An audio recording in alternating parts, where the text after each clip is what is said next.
Kwa anzathu amene mmakonda zowuluka kapena anzathu amene mumakhala kwambiri ndi chidwi ndi ndege, ndikukhulupirira kuti munayamba mwadandaulapo ndithu kuti ku Malawi kuno timakhala ngati kuti tonse ndi alendo amene tikungocheza. Taganizani ino za International Airport yathu, even tione International Airport ija ya Kia. Ndi airport yokuti sitingakhale busy ndi kumulozera anzathu kuti kwathu kuli airport ndatinena iyi. Tikakamba za Chileka Airport ndiye nyanye zimakhala ngati masanje ene. Mzuzu Airport ndiye timangodziwa kuti kuli airport chifukwa nthawi zina akumakwera ndege. Ndi nthawi zina amalankhula kuti akufuna akamange airport ku Mangochi. Pena ndikumazifunsafunso lokuti koma nthawi ina yake tizakhalako serious. Nthawi ya DPP mwachisanzo kunachitikapo ma renovation amene ankakoza Kamuzu International Airport. Koma zimene zinachitikazo palibe wina aliyense amene anaziyamikira. Tiyeni tilankhule ni chilungamo, ngakhale ziko la Zambia linatichitisa manyazi iwowa ataulula International Airport yawo, aliyense ananyadira. Tikakamba za ziko la Tanzania ndiye Magufuli baja anatikhazika chete.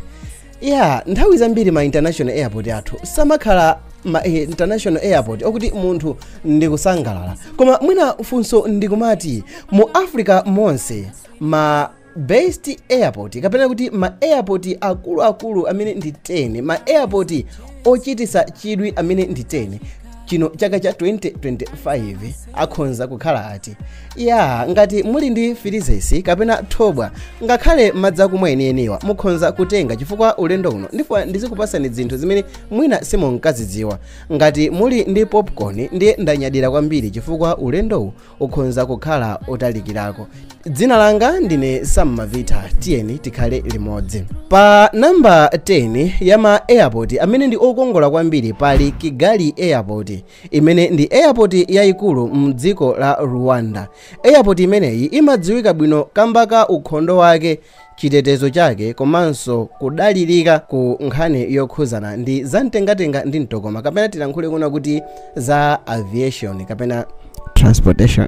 I don't know ngati zili za transportation but imatchulidwa kuti aviation. Dziko la Rwanda lidakaliso mkati momanga airport ina imene ikhale yayikulu kuposa airport ya Kigali.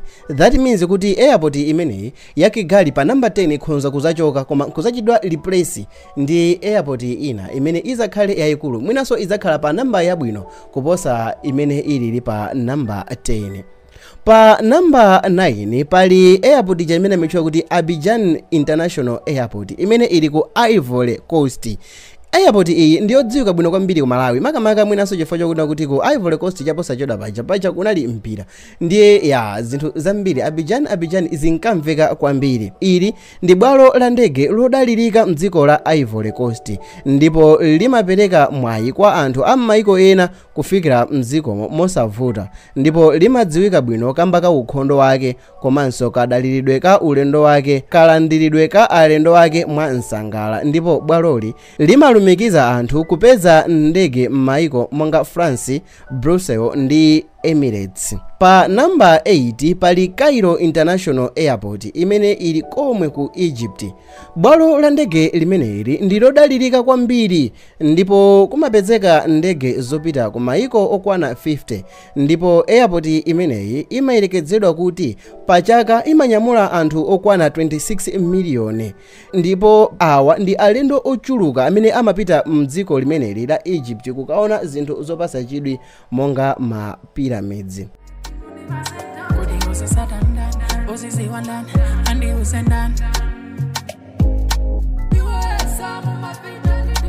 Pa namba 7 pali Jomo Kenyatta International Airport limene lili mu mzinda wa Nairobi ku Kenya, ndipo ili ndi bwalo la ndege lalikulu ku Kenya.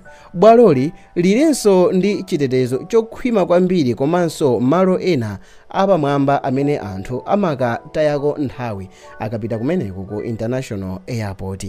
Pa namba 6 pali bwalo lija limene ndilotchuka kwambiri, Addis Ababa Bor International Airport. Kumeneko ndi ku Ethiopia. Ilinso ndi bwalo la ndege lapamwamba mu dziko la Ethiopia, ndipo ndi limodzi mwa mabwalo a ndege abize kwambiri muno mu Africa, pomwe lili ndi mashopu apamwamba komanso ndi bwalo la ndege limene limapeza phindu lochuluka komanso limalumikizisa anthu m'mayiko osiyanasiyana monse ku Africa, ko ena kupita ku Europe komanso ena kupita ku Asia ndi America. Bwalo limeneli ndi limodzi mwa mabwalo abize kwambiri kuno ku Africa. Ndiye funso ndikumati ngati limene lili pa number 6, what more limene lili pa number 1? Tiyeni tikhalebe limodzi.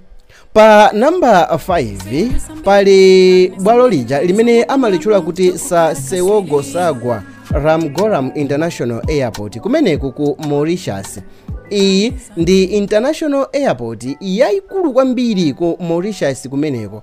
Airport imeneyi ndi yodziwika bwino kwambiri kamba kuti ndi yokongola, ndipo malo ake odzungulira amakhala opasa chidwi ndi okongola kwambiri ndipo ndi akulu. Iyoyi ndi airport yodalirika kwa anthu ofuna kupita ku Europe, Asia komanso maiko ena akuno ku Africa. Pa number 4 pali Mohammed V International Airport. Iyiyi ili ku Morocco. Ili ndi bwalo la ndege limene lili mdziko la Morocco. Bwaloli linamangidwa mopasa chidwi kwambiri, ndipo ili ndi bwalo la ndege lodalirika kwa anthu ofuna kupita ku Europe, ndipo ili ndi bwalo lalikulu kwambiri mu dziko lonse la Morocco. Ndege za Royal Air Company zimafikanso pa bwaloli. Pa number 3 ndikukumbuseni kuti ngati simunachitebe subscribe muziphonyana kwambiri ndi ma series amene tikuyamba a ma top 10 series, imene ndi playlist imene tizipanga china chilichonse chimene chili mu top 10 kuti mudziwe nthawi zina zake anthu asamakupezereni ndi ma information ona masama vita alipo. Ino mukuti bwanje kodi. Pa number 3 pali OR Tambo International Airport. Ili ndi bwalo la ku South Africa, ndipo bwalo ili ndilotchuka kwambiri, ndipo ili limapezeka pa number 3, ndipo ndi limodzi mwa mabwalo abize kwambiri kuno ku Africa, ndipo ndi airport imene imakhala ndi ndege zopita ku maiko onse muno mu Africa komanso kunja kwa Africa. Ndipo bwalo ili anthu okwana 20 million amayigwirisa ntchito pa chaka kuyenda pa ndege kupita maiko osiyanasiyana. Ndege zonyamuka pa OR Tambo ndi zijaso zimene zimafika ku Malawi. Pa number 2 pali King Shaka International Airport. Iyiyi ili ku Durban mdziko la South Africa. Ngakhale bwaloli ndi laling'ono koma lili mugulu la mabwalo abwino kwambiri kamba ndilokuti ndikosavuta kuti ndege inyamuke, komanso ili ndi ukhondo kwambiri, anthu ake amayisamalira. Kamangidwe kwake ndikapamwamba kwambiri, ndipo iyi ndi yoyandikana ndi phiri la Drakensberg, zomwe zimapanganso bwaloli kukhala bwalo limodzi mwa mabwalo amene ndi okongola komanso ndi mabwalo opereka chidwi kwambiri amene ali best kuno ku Africa. Wait a minute, tikusala pa number 1 koma still more sitinatchulepo aneba. Ndikonkha kuti sitinatchula aneba chifukwa ifeyo kuyambirira komwe kwa video ichi tazilankhula kale kuti nthawi zambiri tikamapanga ma international airport athu timakhala ngati tikuwamangira anthu ena amene tikungofuna kuti agwiritse ntchito kenako tizachiphwasula. Well, pa number 1 pali Cape Town International Airport ku South Africa. Ili ndi bwalo limene lili mu mzinda wa Cape Town ngati dzina la international airport lake likulankhulira. Ndipo zina mwa zinthu zimene zimapangisa kuti bwalo la ndege limeneli likhale pa number 1 ndi ukhondo, changu pa maulendo, komanso anthu amadikira nthawi yochepa, ndipo bwaloli limalumikiza mwa bwalo ochuluka kwambiri pa dziko lonse lapansi. Tiudzeni kuti ndi airport iti imene mwayikonda. Osayiwala kuchita subscribe komanso kuchita like kuti video yathu yosatirayo isazakuphonyeni. Langa dzina ndi lomwelija Sammavita. Popcorn wanu sanathe, thobwa lanu silinathe, fitizesi wanu sanathe, ndipo madzi anu adakali osayamba. Tatini tionerenso video ina mu top 10 series imeneyi pogwira playlist imene ili ku manja kwanu. Koma mukhonza kuonera video iyi imene ndayichita recommend kuti ndiyabwino kwambiri kwa inuyo imene ili kumanzere kwanu. Tikaonani komweko in few seconds.